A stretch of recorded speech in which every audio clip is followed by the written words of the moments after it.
वो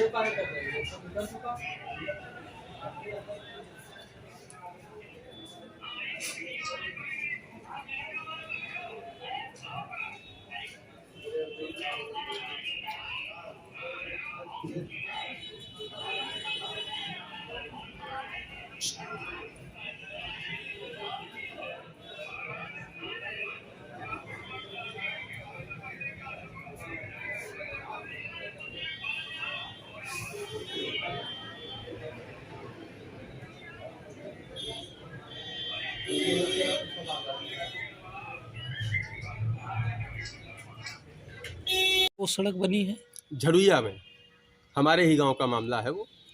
और एक तो असल में ऐसा है कि जनहित के कार्यों में इस समय हम ज़्यादा रुचि ले रहे हैं। वो लोग उसको नज़रअंदाज करना चाहते हैं, क्योंकि उनके कहने का मतलब ये है कि हम ही जो कुछ है झड़ुइया में हम ही हैं, बाकी कोई नहीं।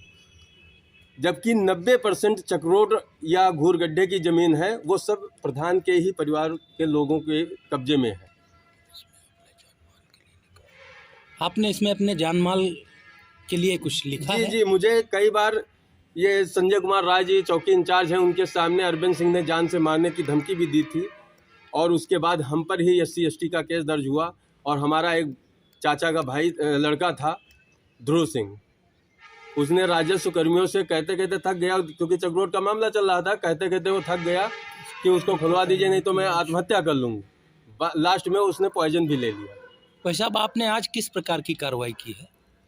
बस हम न्याय की गुहार किए हैं कि हमें न्याय मिले। हम पर जो ये झूठे मुकदमे रोज आए दिन दर्ज होते हैं उन पर कार्रवाई की जाए, वही लिखित में हमने सबको दिया है।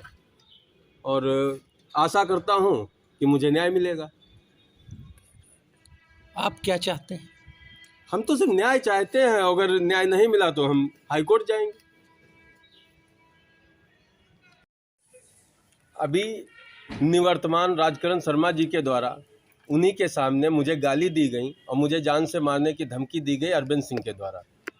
और उन्होंने मुझ पर SC/ST का मुकदमा भी दर्ज कर दिया। उसमें 3 नामजद थे, ध्रुव सिंह, सत्येंद्र सिंह, राजन तिवारी, और 2 लोग अन्य में थे। उसके बाद अब जो वर्तमान में इंद्रजीत सिंह चौहान जी आए हैं, उनके द्वारा भी वही कृत्य किया जा रहा है। भाइयों पे दबाव बनाकर भाइयों को अरेस्ट करके जेल में डालना, और हम पर दबाव बनाया जा रहा है कि आप ये जनहित का कार्य छोड़ दीजिए, चक्रोड का डिमांडें छोड़ दीजिए। चक्रोड कोई आम आदमी के लिए नहीं है, मतलब सारे लोग निकलते हैं। जब किसी को नहीं दिक्कत है, तुमको क्यों दिक्कत है? जबकि मेरा खेत उधर पड़ता है तो मुझे तो दिक्कत है। तो मैं उसकी गुहार करता हूँ और बड़े अधिकारियों से निवेदन करता हूँ कि मुझे न्याय दिलाने का कार्य करें, और जो इसमें दोषी पाए जाएं उन पर सख्त से सख्त कार्रवाई करने की कृपा करें। अभी हमारे घर का ही मामला है। भूपेंद्र सिंह पुत्र बलभद्र सिंह, धीरेन्द्र सिंह पुत्र बलभद्र सिंह, दोनों लोगों का SDM संडीला के द्वारा अरेस्ट वारंट जारी किया गया।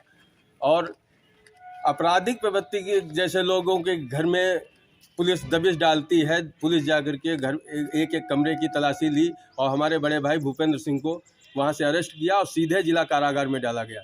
जबकि महज 80,000 रुपये मुद्रा लोन का उनके ऊपर कर्जा था। जबकि 80,000 रुपये में कोई अरेस्ट वारंट नहीं जारी होता है। एक रंजिशवश दबंगों के दबाव में आकर के या कैसे भी हो, लेकिन हमारे साथ अन्याय हो रहा है। आप पुलिस की बात कर रहे हैं, पुलिस के द्वारा आपके साथ क्या किया जा रहा है? पुलिस से सिर्फ इतनी ही शिकायत है कि मान लीजिए SDM के द्वारा अरेस्ट वारंट भी था, लेकिन उसमें हमारे हिसाब से ये उनका क्या नाम, जो अमीन साहब का होना अति आवश्यक होता है साथ में। जबकि पुलिस हमारे घर जब दबिश डालने गई तो वहाँ कोई अमीन नहीं था। सिर्फ पुलिस दबंगाई करते हुए घर के अंदर घुस करके एक एक कमरे की तलाशी ली और तुरंत भूपेंद्र सिंह को जबरन पकड़ करके गाड़ी में डाल दिया और सीधे जिला कारागार में बंद कर दिया। उसके बाद महज 21,000 की रसीद हमने कटवाई और बस उसी पे उनकी जमानत हो गई।